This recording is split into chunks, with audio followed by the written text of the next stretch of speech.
what I've done in the industry. Spoken at a lot of conferences locally and internationally. In actual fact, Professor Rosengane and the academic team, thank you very much for this opportunity.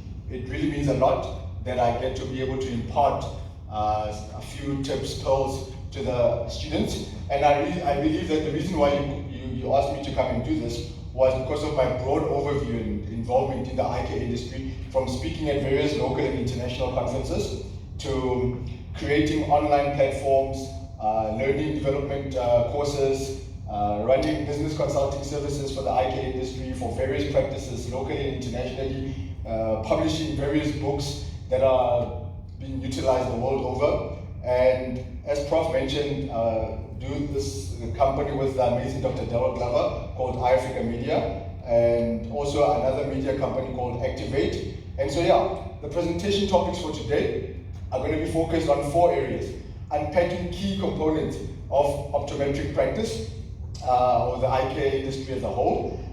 Where do you fit in as the student? You guys are the next generation of eye care leaders. You guys are the ones who are going to be taking this industry to a whole nother level altogether. And so where do you fit in the eye care industry? The action plan or the way forward based on the things that I'll be talking about. What will your action plan be and what your focus should be going forward? And so let's go into it. And by the way, this is the first presentation that I'm doing where I'm tied to my position here. I feel like one of you should come and be my clicker, but hopefully we'll manage that. So you guys are seeing patients in the clinic, and one thing that I noticed is that in the clinic, our focus is always about the patient. But the things that I play in that moment is a clinical leader or a lecturer who's checking everything that you're doing, making sure that you're doing it right. You are nervous, you are scared, you're not comfortable up until you get actually into optometric practice. So all the clinical work that you're doing in practice, when it comes into the real life optometric practice, or all the clinical work that you're doing in clinic, when it comes into the real life optometric practice setting, this is how it looks like. You've got, I'll move from the top picture here to the bottom one there. So I'll go this way. So what we look at is, we call this the journey of a patient from start to finish. What it's supposed to look like, not necessarily what is currently happening in the eye care industry. Just for interest's sake, which of the 4th year students have been working in practices since 3rd year? All right. Who's working in independent practices? You are working in independent practice, you as well. And the other ones are working in franchise practices. All right. Which of the 3rd year or 3rd year students are working in optometric practices? All right. That's very, very not so nice to look at.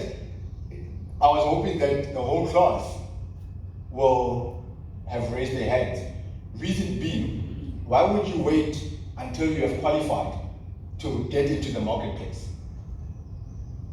Why would you wait until you are actually qualified to get into a particular working environment? Ideally, you would actually want a situation where long before you even qualify, you have been exposed enough in the different types of practice modalities, different types of opportunities that exist within the industry, different types of business models that exist in the industry, and looking at how far one can be able to go, what is actually possible within that type of business avenue, clinical avenue that you are going through. You might be interested in, for example, in contact lenses as a student, and you'd be like, you know what, I can see myself going into the contact lens route.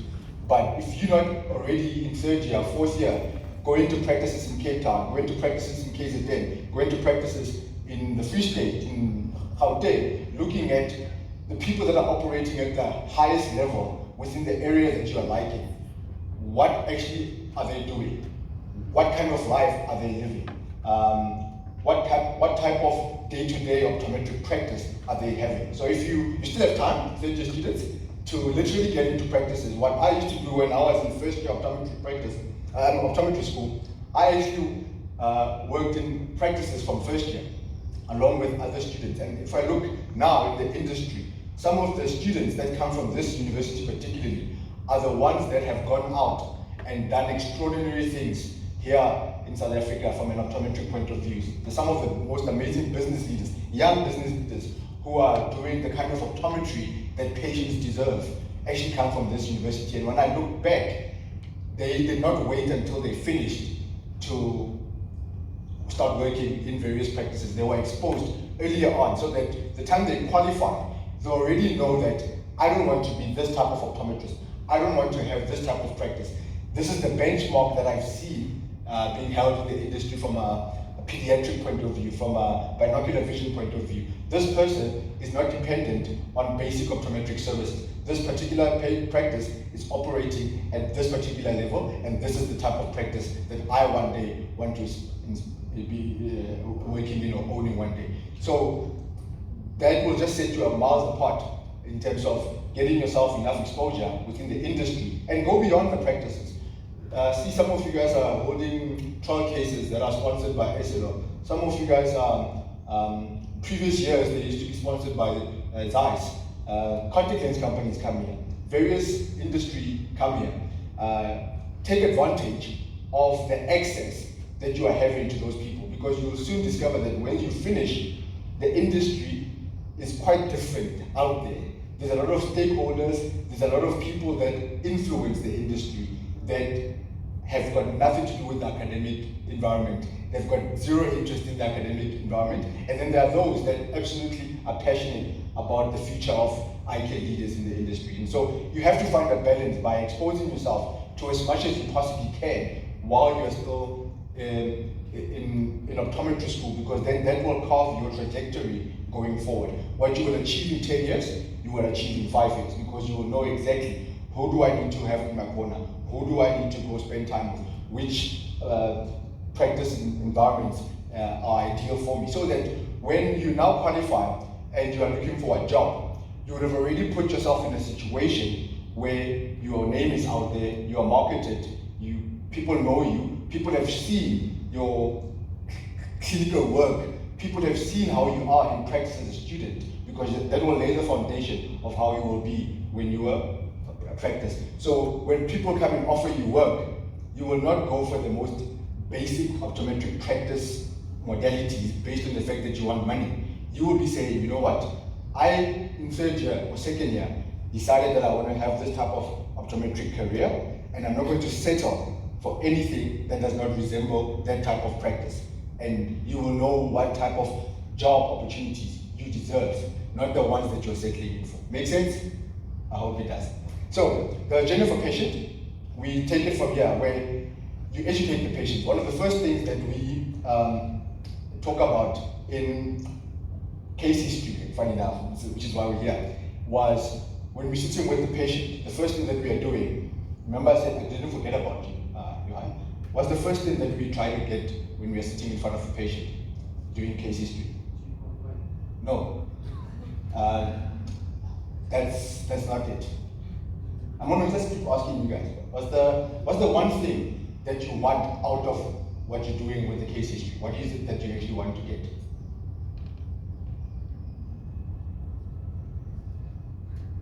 We're not going to move past. I'm not like, we were fortunate enough, or unfortunate enough, I don't know which one it is up until now, but our lectures were very, very strict. They did not go past the question until you answered it. So I'm not going to go past the question. All right. Yes, sir. There we go. I'm not going to ask you anything for the remainder of this. But that's exactly what it is. It's a trust thing. Never forget that. Please, please, please, please, please, please, please. That is the most vital thing that I could. If you have to take one thing from today's presentation, it's trust. Trust. And trust will come with you as a person. You always, remember, you want to gain trust with the patient, right? But even with you as a clinician one day, if you're going to be, you would want to build a brand around yourself that people can trust. That people can trust. Because when people trust you, it's easy for them to go with whatever that you recommend. So when we're sitting in here in this particular, that first picture, and you're educating the patient, you're getting as much information from them as you possibly can regarding their visual experience, their eyes, and so forth. Remember, you want to gain that trust, right? So that's what actually needs to be happening every single time in optometric practice. The next thing we examine. Next thing, we come here and we discuss it with the patient. You're now getting that to show them that you want to make sure that they understand that this is what's going on with their eyes, this is what you did, and all of that. Move forward quickly. You're asking them questions for clarity. Then you come here. You then start the management process. Remember, with this one here, the contact lens company, it's just an example. It could have been any type of management process. What's very, very important here? Your competency skills that you gain now in optometric school will determine the type of management solutions that you're putting before the patient. So if you're in a practice that will only be doing basic optometric services, it means whatever that you'll be discussing with the patient regarding their management options or solutions will be limited to your competency skills and limited to the type of practice that you are in. So the more you enhance your clinical skills earlier on, the better management solutions that you'll be able to provide to your patients. So I look at it in the industry right now, very, very interesting that practices that are operating, that are doing advanced optometry, they're doing dry eye, and they're doing contact lenses, not soft contact lenses. They're doing visual therapy, they're doing low vision and all of those things. They are doing so well because their patients are not, their business is not dependent on the amount of patients they are seeing, because patients come from all over the country to those type of practices, and they are booked 3 to 4 months in advance, simply because they are offering a niche service to their patients. And you'll find that most of the time, those practices pay their staff members very, very well. Staff earn how much optometrists in those other type of practices are actually earning. That's how good they end up paying. So you want to make sure that right now, if you've got an interest in binocular vision, ask yourself, how far can I take this binocular vision in the real world out there? If you are interested in low vision, ask yourself, what else can I incorporate the low vision within the practice setting? What type of optometric practices are currently operating on a low vision basis? Who do I need to be affiliated with? What institutions see a lot of elderly patients with very significant and severe visual problems that require low vision as a management solution? And what other health disciplines would I need to be, I'm not used to speaking with this thing, but apologies for that. So you guys get my drift. So you have to expose yourself to increasing your clinical skills as much as you possibly can, so that you can be able to provide patients with better management solutions. Next, you want the buy-in. This is the picture with the lady there. Remember, you've built trust by now. So you want the buy-in because remember, patients are always looking at one of two things. What will I be gaining if I go with what you recommend? Versus what will I be losing if I don't go without it? That's every single patient, irrespective of their economic status. They literally look, what will I be gaining if I go with what you're recommending versus what will I be losing, right? So let me move a bit quicker. And then it's the optical dispensing part, and then the follow-up. In 20 years ago, interesting fact, 20 years ago, I was not even an optometry student. Yeah, I was still in high school 20 years ago. Oh, by the way, I graduated in 2008, I think. Yes. So 20 years ago, I was still in high school.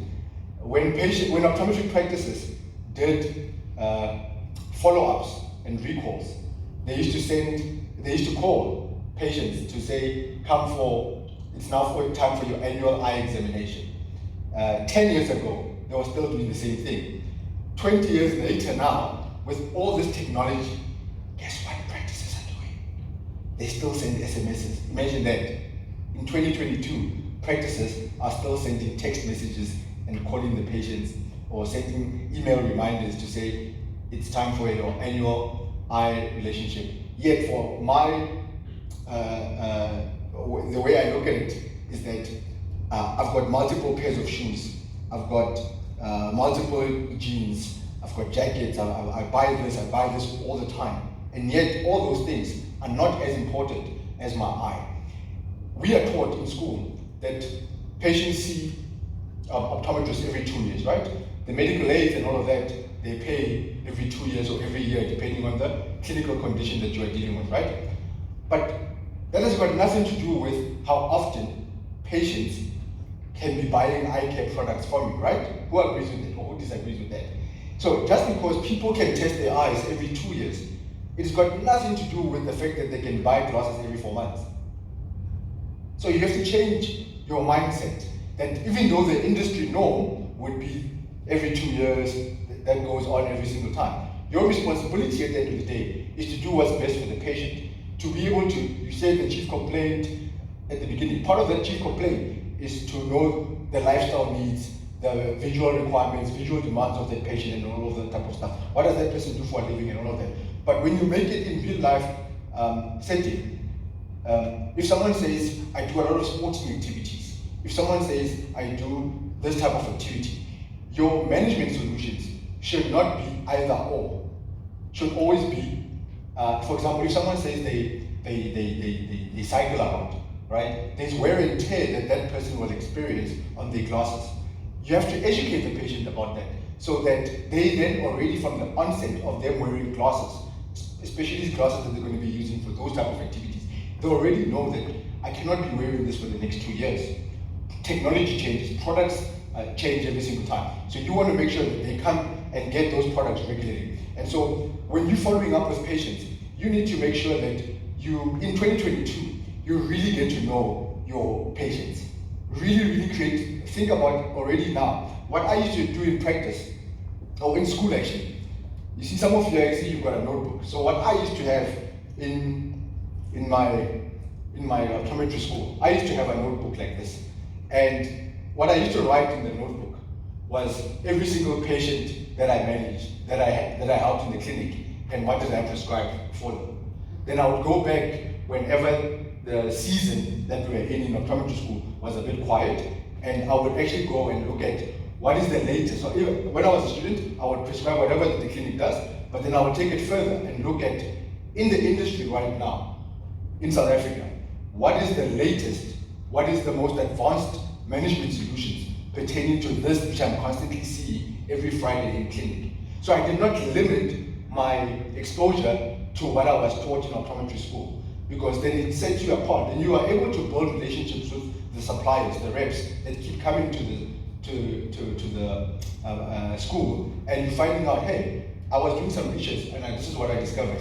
Do you have some information that you can send me pertaining to this? Oh, multifocal contact lenses. Oh, this is what's happening. I've prescribed this in the clinic before, or I've prescribed this type of lens in the clinic. Go further, get as much information. You'll start having a pattern so that when you now are in practice one day, your notebook will have transformed from it being a notebook to what type of digital system that you are using in managing your patients. So please start thinking outside the box. Don't limit what you're going to be doing to what you're currently seeing in the industry right now. Ask yourself questions that, wait a minute, why is this happening this way? Why can't it happen that way? And write down I used to call it Gansky, personal Gansky. This is what I used to write that on that book. It used to be personal Gansky, because remember, with our generation, we used to see the Gansky as the Bible of optometry books. So I don't know if you guys do the same thing. So anyway, optometry has got 3 components. It's got the academic component, the clinical component, and the business component. Any optometric practice or institution that operates at the highest level of excellence incorporates all 3 of those components every single day. Every single day. If you don't have the right information, that's where the academic phase is. If your academic information is limited, whatever that you're going to be discussing with the patient in the very first picture there will be limited. If your clinical, which is the clinical component, if your clinical skills are limited, whatever examination procedures that you'll be doing will be limited. And if your business acumen is limited, it means all that you'll be thinking about when you are in practice is how many pairs of spectacles would I be giving out to patients, not necessarily managing that patient as best as possible. So let me move quickly here. So understanding the eye care industry based on those three components. We've got 3 slides here, 1, 2, and 3, where I break down all the things that impact the different components of optometry in today's optometric landscape. So we'll go to that first one there, where we talk about leadership here. We say everything rises and falls on leadership, right? So how will that be practical in today's optometric environment? People that are in decision-making roles in various bodies or various environments or institutions, companies, organizations, if those people got the wrong information or don't believe in the academic institutions, the vision that the 4 optometry schools in the country are doing, if they don't support and create an environment for the academic institutions to produce high quality students or standards for the students, it means that the decisions that will be made by the industry will be placing a limitation on what the optometric schools can and cannot do. So everything rises and falls on leadership. So you have to always ask yourself that across the different disciplines in optometry, who is actually at the main focus of all those leaders that are making decisions for our industry. So for example, if a person that runs the most basic optometric practice, right, sits in an environment or position that makes decisions on policy and procedures and protocols pertaining to the academic environment, but that person practices basic optometric services, that means the needs of that institution or the decisions that will be made will be limited to the people making it, not necessarily the beneficiaries, which is the patients at the end of the day. So that's what we mean about everything rises and falls on leadership. And it goes with even the institutions that are out there. The ethical, we wrote here, we've got leadership, ethics, and professional bodies. I wrote here under education, is this where we are separated or where we come together? And for example, currently right now, are any of you guys affiliated as students already? Student professional bodies. Is there such a thing right now in 2022? Is there a student organization that brings UJ, UKZN, UFS, and University of Limpopo together? Anyone? Is there such a thing? Yes, sir. And you guys have one group where you're communicating together with all the.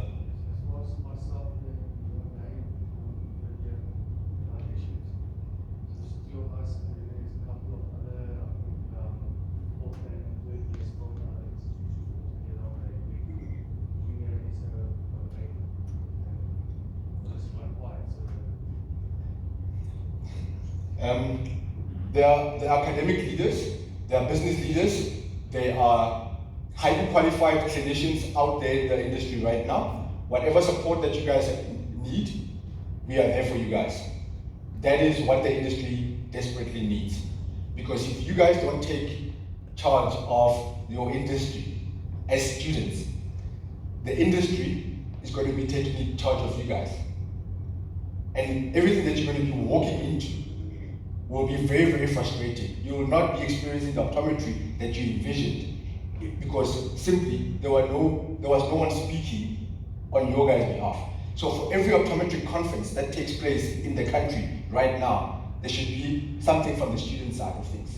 For every event that takes place, your guys' voice should be, where are the students? Why can't we participate? Why can't we do this? Suppliers should be at your guys' mercy because of how active you guys are as a student. So there's a massive opportunity for you guys to really take this thing to a whole other level. By the way, the things I'm whispering, the other things that are important. But anyway, so take advantage, because if you guys don't take charge of what type of optometry that you guys want to have. It's going to be limited to the type of optometry that you are honestly going to be experiencing. And 5 years within you practicing, all of a sudden you'll be looking like, this is not what I really wanted to do as an optometry student. So just start thinking about it from that point of view. And right now in the industry, there isn't necessarily a consensus. If we put the patient first, if we put the patient as the main focus area for everything in the industry, we would be able to work together, we would be able to fast track various initiatives. The fact that in 2022, we tried to do what you guys are doing. What, 2004, when I was doing first year optometry school, and in 2022, 2021, it's only now that you guys are still saying, let's try and do something together. So I can confidently say the industry is not going to support any student. When you guys get given these bags and all of these other things, it's a project that various suppliers need to be doing, which is fair, it's amazing. However, does that really have anything to do with you as a student and your future in the eye care industry? Start thinking about it that way, that when people come and talk to you guys, what's in it for them versus what's in it for you, versus what's in it for the patient. So that's where the challenge comes in. I wrote your ethics under sales, voice of the patient, referral versus gimmicks. What do I mean by that? The most amazing optometric practices here in South Africa or the world over don't thrive off social media, digital media, and all of that type of stuff. The most powerful ingredient that they can attribute to the success is that when they are in the examination room, they give that patient the very best. A satisfied patient becomes a practice advocate. A satisfied patient becomes a practice advocate. If I'm happy with what I've experienced at a particular practice, or at a particular business, or at a particular restaurant, or at a particular institution, I don't need to be asked to go and tell people about it. If I walk into I've got a back injury that I sustained last year, and I saw one physio, didn't work out. I saw the second physio, and it was a young girl. She did a fantastic job. I think by now, I've communicated with about 30 or 40 people, because when I'm having conversations, people remember, oh, you used to have a back problem, and what happened now? Then I tell them about my physiotherapist. She has had 30 referrals from me in less than 6 months of people that I communicate simply because of what she did for me. So I see you wearing glasses. Oh, by the way, can I just have a show of hands from all the people that are wearing glasses? Just let me see how many people in the class. And who's wearing contact lenses? Then please keep your hands up, if you don't mind. Glasses or contact lenses? All right. Are any of you guys are currently getting paid to be wearing glasses or contact lenses by any of the companies? Guys. So now no student right now in this class is getting paid to be wearing glasses or contact lenses. Okay, let me ask it differently. Are any of you guys on social media? All right. Who's got more than 2,000 followers on Instagram? Is it only you? Who's got more than 2,000 followers on Instagram? Is it only you? And you don't wear glasses or contact lenses? All right. Okay. From now on, I'm talking to first-year optometry students, so it's fine. You are all first-year optometry students, guys. Why are you not making money from being in the industry as a student? I don't understand.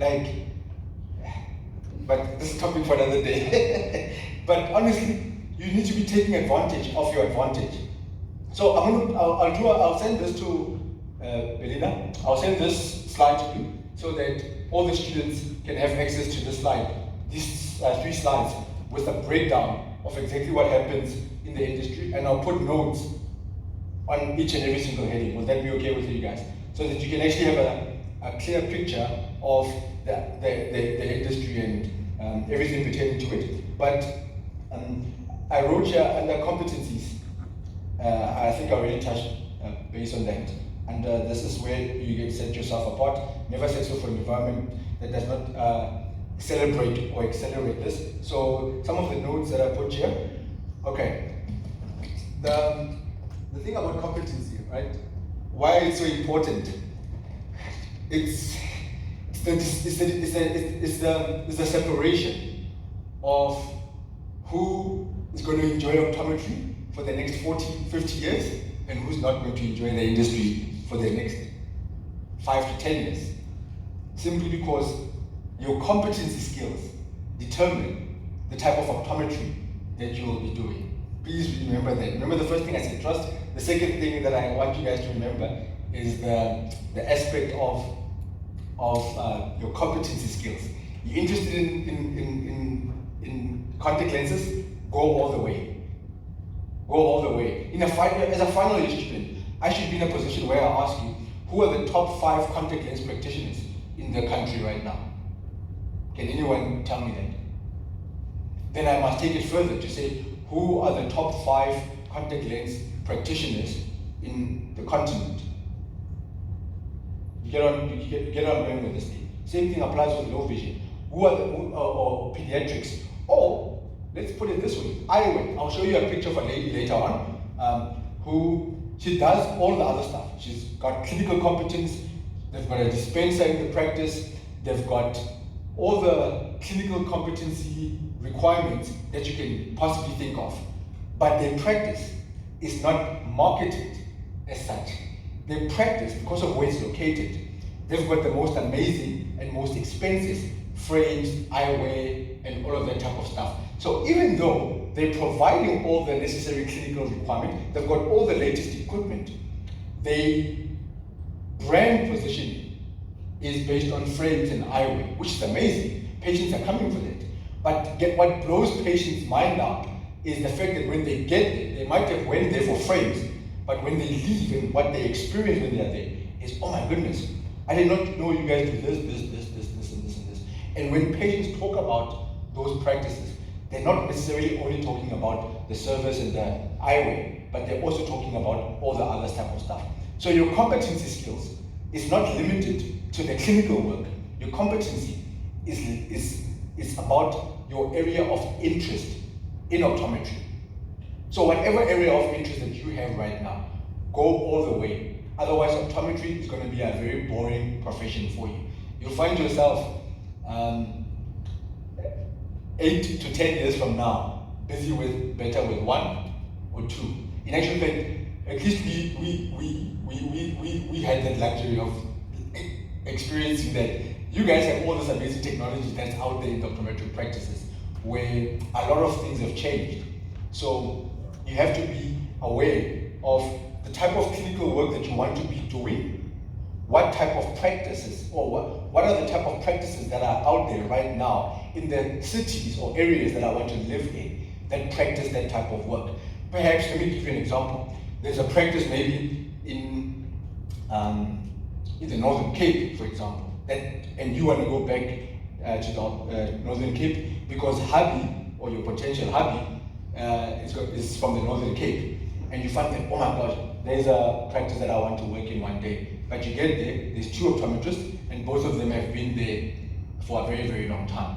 Do you know that it's still possible for you to still work in that practice and earn the type of money that you want to, simply because of what you do now as a student in putting yourself out there, marketing yourself, showing that particular practice or the industry what you are capable of doing, so that the time you get to that time when you're qualified, it will be those practices that you are interested in working in to practice the type of optometry that you are interested in that will be calling you. Does that make sense? Who's got a website? I'm asking a very strange question, I think. Who's got a website? Guys? No ways. No. So are you telling me that in 2022, 2023, when you guys finish, you will still be sending your CV? Is that what you guys are saying?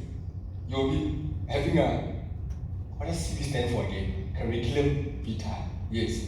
Are you telling me that 4th-year students, at the end of this year, you'll be having a CV? Is that what you guys are saying in 2022 in optometry? How many optometry practices are there in the country? Can anyone tell me? No, man. Come on, guys.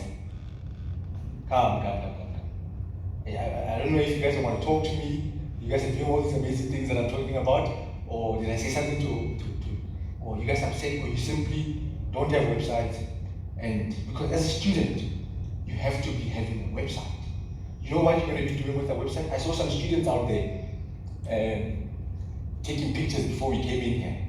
I'm thinking, you should be taking pictures in the clinic when you're doing a procedure that is very complicated, or a lecturer is teaching you something, and after the lecture, after the clinical day, you go back to you guys together as students, and you guys, let's go do this, and you record that session in the clinic.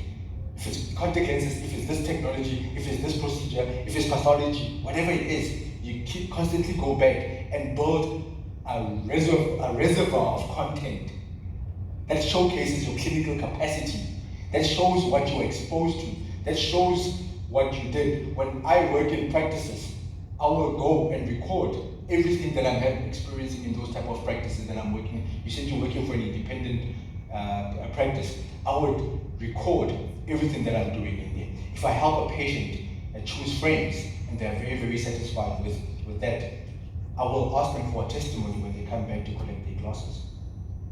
I will start building a profile around myself and put that, even if I have a one-page website that profiles you, that just shows who you are and all of that type of stuff. The time you are going to be qualifying, you would have set yourself apart from everyone else. So start thinking about these things. It's really, in 2022, there should be a norm. How did I write here? Oh, service providers, suppliers, business powers. There's two types of practices in the country. The type of practices where the suppliers and the service providers, especially the suppliers, they're the ones that determine what that practice can and cannot do in terms of how high up you rank on their database. So I used to be a rep for one of the contact lens companies for just under 2 years, and we had in my territory we had a list of about 300 practices. But I can tell you, out of those 300 practices, 20 practices in my territory, when they said jump, the company that I was working for, which was a global contact lens company, they jumped. They will deliver contact lenses after hours to that practice on a Sunday, simply because of the type of practice that those 20 optometry practices were. And what made that possible? They had bargaining power. And what bargaining power is all about, it's about of the type of practice that you have built or that you will be working in determines the type of clinical work, optometric work that you will be doing. The type of success that you will experience. When you reach that level of success, or when you work in a practice that operates at that level, suppliers are at your mercy. Because when you say, I'm switching over from this supplier to that supplier, they shake. Service providers, they shake. People in the industry that are responsible for all the day-to-day stuff, they will do whatever it takes to please you or to please your practice. Sorry, to please you and to please your practice. You can see that I was a naughty student. I can't not use my hands. But anyway, so please remember that. Oh, sorry guys. Bargaining power will be very, very important for you guys to remember. And even yourself as an individual. The reason why I'm asking you guys about websites and all of these type of things is that you start setting yourself apart from everyone else earlier on. The time you're going to get into the industry, all of a sudden, remember we talked about the conferences that optometry students need to be getting into. When you guys qualify, you would have already set the tone, you would have already set the standard that young people have a place in this industry, irrespective of their years of experience. And that's what's going to set you guys apart. And funny enough, at the different conferences that I've been speaking at, in South Africa mainly, the young people that were speaking at those particular conferences were people from this university. It's been like that for quite some time. since 2016 that I've noticed. So you guys are actually at an advantage that you are a small group. I think if you go to some of the universities, this will become the final year class combined. So you guys are fortunate enough that this year's group is actually one of the biggest groups of third year and fourth year foundation university. In previous years, the number used to be even less. So the type of experience that you guys get sets you apart from other institutions. But anyway, let me move faster. So I'll send you all those stuff. So in iAfrica Media, which is one of the companies, it's a media company that connects eye care professionals on the continent. This young, passionate man, he's from Nigeria. You can see an eye chart there. He did this when he was in his final year of Optometry School. He went to a church and he put up that the snare chart, and he was telling people about eye care at church. Just look at his facial expression, the passion that exists in this young man. He was in his final year of optometry. Since now, he has written 2 manuals, if I'm not mistaken, on eye care related stuff. So the reason why I asked who gets paid to wear glasses or contact lenses, another question, who gets, outside of you being at the practice, for those of you who are working in optometry practice, outside of you being there, who gets paid from optometry practices, and it's not because you work in those practices. Anyone? No one gets paid from optometry practices. Oh yeah, I have to remind myself, I'm talking to first year students, so I forgive you guys, it's fine. But what do I mean by that? Who enjoys pathology here in the class? What's your name, man? And I'm going to come to both of you. What's your name? We'll start with you.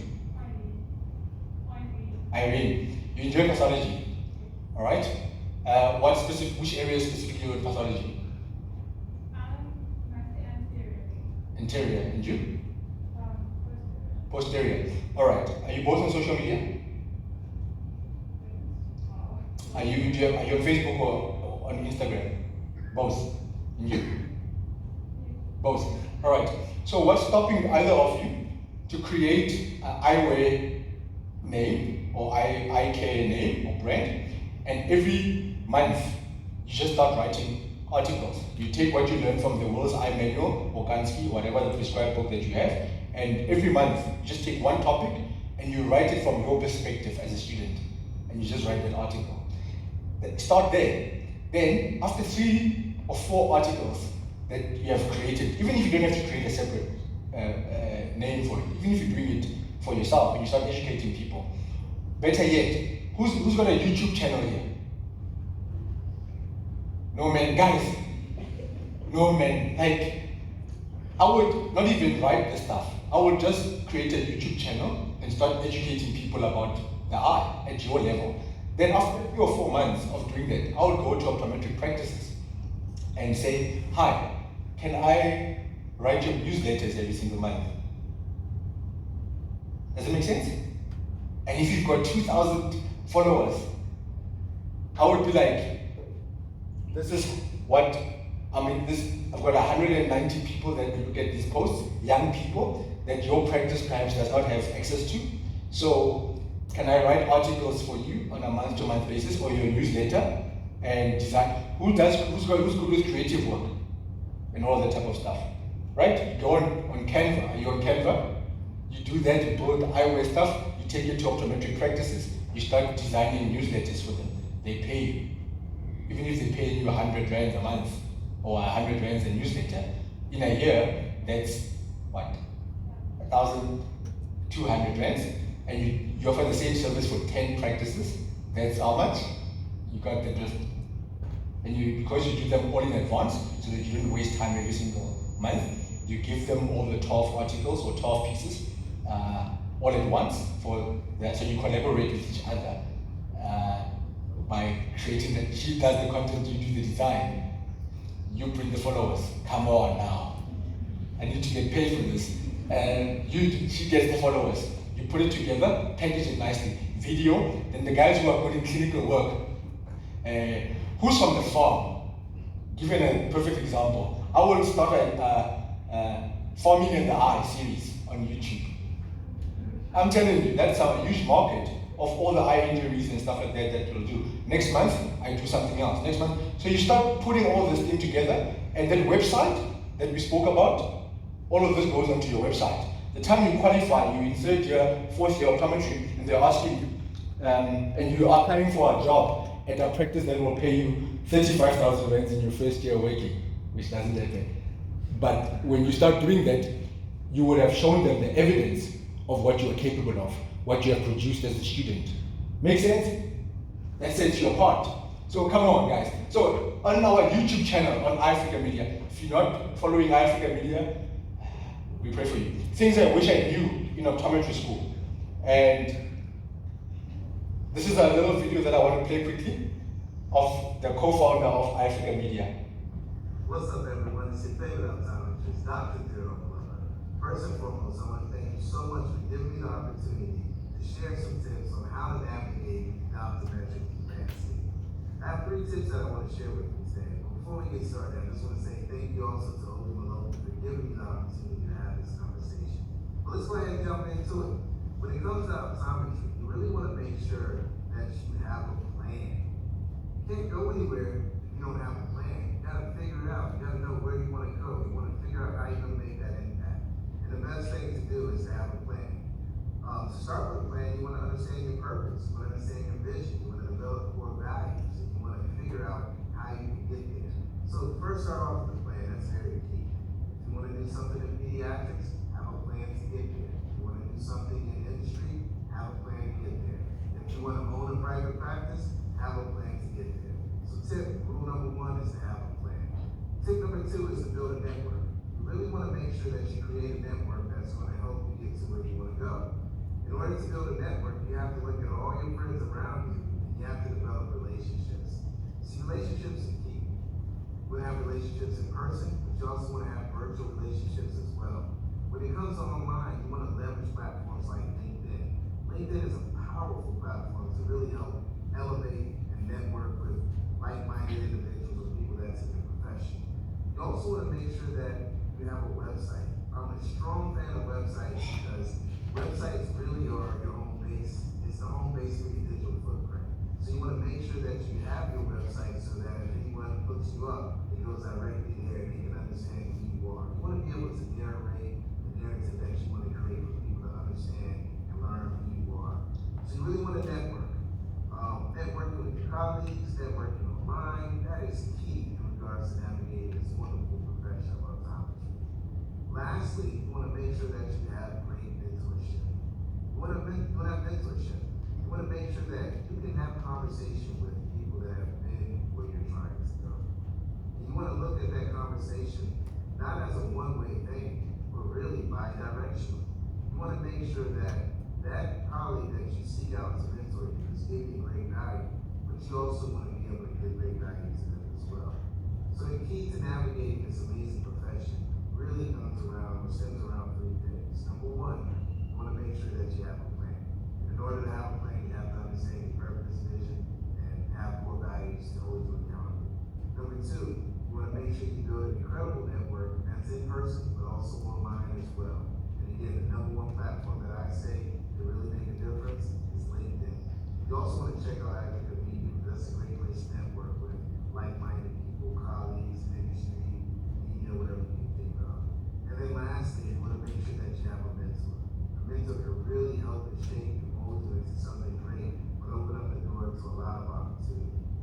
Thank you so much for giving me the opportunity to have this conversation with you today. It's your favorite optometrist, Dr. Daryl Glover. Feel free to follow me on Africa Media or Dr. Daryl Glover on all social media platforms. Thank you again. Stay healthy, positive, and blue. Okay, that was very good, man. Very, very good. He sent this to me 30 minutes before I got here. So that was very nice. Anyway, things I wish I knew in optometry school. I know we have to wrap up. So on the iAfrica Media YouTube channel, we started this series 2 months ago, and it has gained momentum that we now have been receiving videos from different leaders from different parts of the world. And those are the topics, fantastic topics. the impact of shadowing, getting the admin right, all of this. The videos play for anything from 10 to 25 minutes on YouTube. So if there's, for the next 8 days or so, just watch one video a day. It will change your perspective quite a lot. And subscribe to African Media on YouTube, Facebook, Instagram, LinkedIn. Anyway, let me move faster. The ideal optometric practice, I know we've got about 5 minutes left. The ideal optometric practice framework, it focuses on the purpose. Dr. Gerald Glover mentioned that people, multiple stakeholders that you will need to take care of. Most important stakeholder ever is the patient and your team in the practice that you are working for. If you can keep those two things in check, you will have a successful career. Processes and procedures. Remember, you start cutting corners earlier on, you're going to cut corners all your life. Make sure that you do what's ethical and morally right for that patient sitting in front of you. And if you work in our practice that does not respect that, leave. Next, products. Always remember, quality over quantity. If you are not experienced in a particular aspect of your clinical work, by all means, please urgently communicate with those that are, so that you are giving the patient the very best service that they need, and you'll make all the money in the world, because you will operate on the premises of significance and not survival. Survival will mean that your practice is always going to be run on promotions, specials, deals, and all of that type of stuff, instead of thriving of patients talking about your amazing practice and the work that you're going to be doing. So the required approach from your academic journey, go beyond the classroom. I've highlighted that in multiple ways. Identify what could potentially be your niche, and then discover what career opportunities cater for that. And then go now when you're a student and start investing in yourself and looking at, okay, wait a minute, if I go this route, this is how far I can be able to get in South Africa. But on a global stage, this is the route that I can be able to go through. If I study my first 10 years and I jam-pack it with studying and making sure that academically I'm on point, this is the trajectory of my career and so forth. So move from mentor to sponsor. I am where I am, having produced 5 books because people invested in me. They moved from that mentorship role that Dr. Gerald Glover mentioned to sponsorship. Sponsorship means that they are opening doors for you. They're opening doors for you that would take you 10 years to get to, but because you have proven yourself as a mentee, they roll their changes from mentor to sponsor. And when they sponsor you, they will make phone calls on your behalf, and you will get paid far more than what the industry pays the rest of your colleagues, simply because of your capacity. So practical examples on that. Chantal there, she does myopia control. She left a practice that was focused on pediatrics to create a niche for herself, to say the future of eye care 5 to 10 years from now is this whole thing on myopia control. I might not see the patients now, but I'm going to be the go-to person in the years to come, because everyone else in my area is not doing myopia control. But I'm going to go in this route and build a name and a brand for myself. That's what she did. I sit every single month with leaders from different parts of the world. This particular group is from the UK. One of the top leaders in the country, in the globe, Dr. Brian Tompkins, the one on this side. He has got Practice of the Year awards in the UK and all of that type of stuff. So I take advantage of the people of my network that Dr. Gerald Glover mentioned. So that's what I do. I sit with people who are operating at the level that I aspire to, and I plug into that. And then I take that and I come and apply it in my environment. So I hope you guys are doing that. And then trust that we talked about earlier on. Always remember that's the difference thingy. So educate people, empathize with them. Remember South Africa, different socioeconomic status. So show empathy and then engage them on their level. By the way, learn to speak multiple languages. Okay, we'll edit this part out. Hopefully not. But you black, you in South Africa, speak Afrikaans and English and Tswana and Zulu, for example. You white, speak. At least be clinically competent in being able to conduct the eye examination in a language that is predominantly spoken in the area that you're going to be working in. So choose one. You don't have to know all of them, choose one. Zulu, Sutu, Tswana, just pick one and go with that. Then know how to conduct a full-on eye examination in that. Fast track, if you then know how to do the greetings and everything in another language on top of the one that you already know. And then lastly here, required clinical approach for your expose yourself, don't settle for mediocrity, ask the necessary questions in those practices that you're working in. What does it cost to actually run a successful practice? Ask, go with a notebook every single time, and every time you're in a practice, ask those questions. Go to suppliers. Who has been at Zeiss? Who has been at Essel? Who has been at Cooper? Who has been at Alcon? Who has been at any of those suppliers? Go and start doing that. So you're either going to be an average, doing less than what is expected type of practitioner, or you're going to be a rock star, extraordinary clinician. The choice is yours.